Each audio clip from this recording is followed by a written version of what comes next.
That's Star Wars Battlefront. I can't wait to play that today. I'll be playing it and a whole lot more at E3.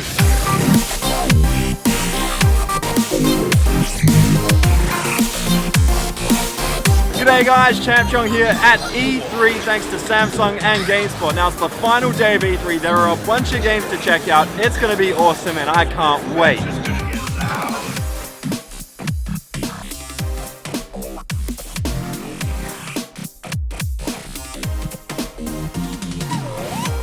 So I managed to get myself a pass to go check out the HoloLens and Halo 5, so it's going to be pretty epic hopefully, and let's go check it out.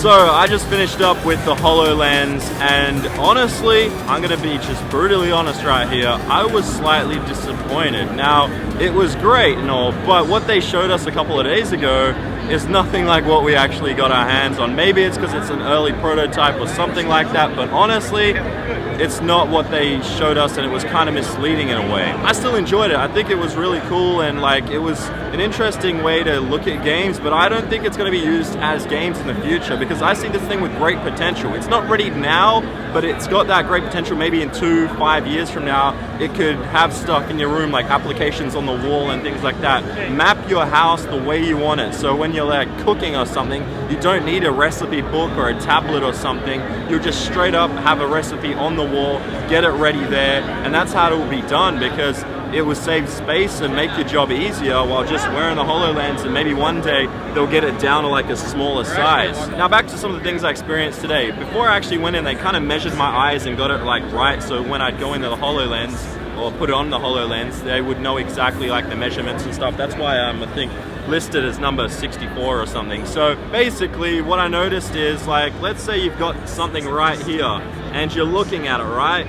Now, in the demo that we've seen with Minecraft, it seems you can move around everywhere and that thing's gonna stay there. And the HoloLens like is all around you, and it seems that you could be able to see everything over there. Like if you've got your room mapped and you've got a weather application over here, that it's gonna stay there. It's not really, it's more like a field of view that kind of is like, I guess a deck of cards or something like a matchbox or something like that, because the further you got away from something, the more detail it got, which is odd. And I don't know, I enjoyed it. It's a great thing, but I gotta say, the potential's there. It's not ready yet though. So I'm excited to see what Microsoft has to offer in the next few years. I'm hoping that they don't release it and rush it out the window. I'm hoping they keep working on this thing because the HoloLens truly has some great potential, but it's just not ready yet. That's the honest truth. About to play some Star Wars Battlefront R2B. So yeah, I just finished playing a game of Star Wars Battlefront and my mind has been blown. Like seriously, that game is exactly what a first-person shooter should be, especially one with so many players and such a massive, massive landscape.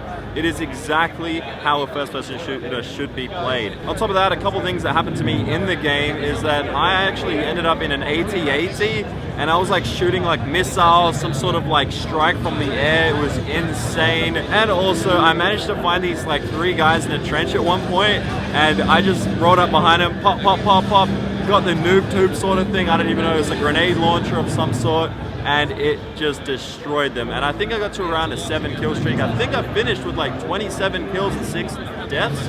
So that's one hell of a first go for me. So yeah, I'm definitely picking this up at the end of the year. I can't wait for it. Gonna get off PC, definitely get that full graphical experience, and let me know if you guys are excited for Battlefront. I definitely am, and yeah. So I've got a lot of friends that play TF2, and this seems very similar to a Battlecry. It's its own thing, but yeah, as I said, it seems very similar. Now, what can you tell us? Like, you've got experience in past games such as Call of Duty, Halo, and the team is a brand new team put together. Where did you guys draw inspiration from? So a lot of our inspiration actually was from single-player brawler games. We really love that physical, brutal combat, especially like on the console. We wanted to bring that to the PC into the competitive multiplayer space. So we wanted, third-person action, really fast, really visceral, all about just insane abilities, over-the-top combos and moves, and that's what we've really kind of pulled into the Battlecry world. Awesome. What can you tell us about the beta? So the beta's running this year in 2015, and you can sign up at battlecrythegame.com, get access to the beta and get in front of the line now, and you'll be able to get in and play later this year. So I'm about to go check out some Ghost Recon Wildlands. I can't wait to see what they have to offer. Now it's behind closed doors, it's all exclusive stuff, so I'll tell you all about it when I get out.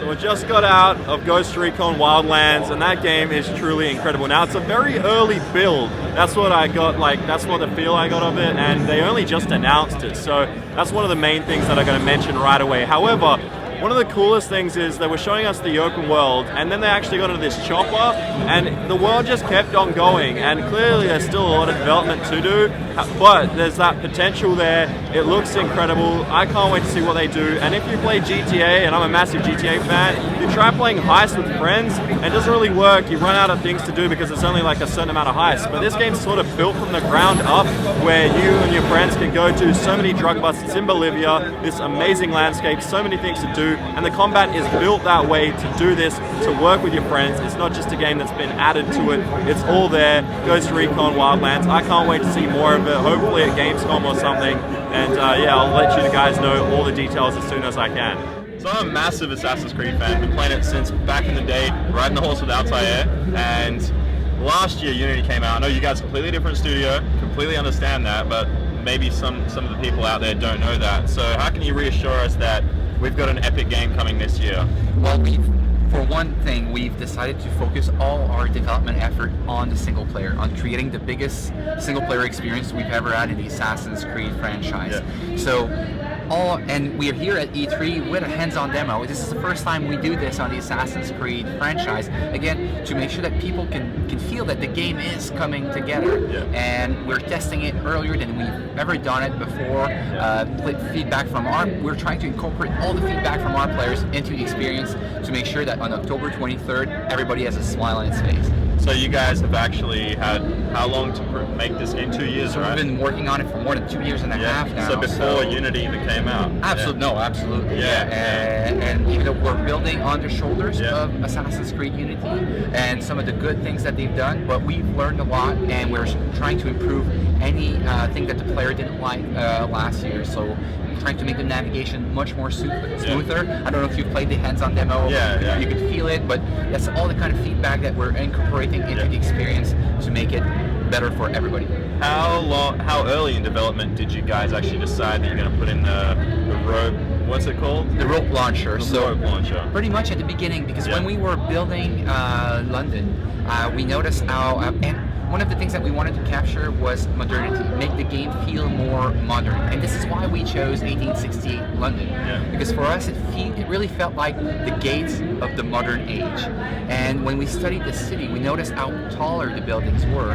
And one of the key innovations in Assassin's Creed Syndicate is the introduction of systemic vehicles. So any vehicle that you see, you can climb on and hijack. But this makes the streets that much more wider. Yeah. So we know that in Assassin's Creed, for a game to be fun, and that's what the feedback we have from our players, they need to be able to climb on the rooftops as fast as possible. Yeah. So that's where we decided to bring in the rope launcher to smooth navigation for our players. Yeah, from wide streets. Yeah. Yes. So there it is. E3 is officially over. It's been an awesome time. Thanks to GameSpot and Samsung Galaxy for sending me out here. Let me check out all the latest games that aren't out yet. It's been seriously incredible. Now, I will have a new video out tomorrow, which will feature my top 5 games from E3. Make sure to check that out. But anyway, Daniel, the competition winner for GameSpot, he checked out some games. And what do you think? What was your favorite game?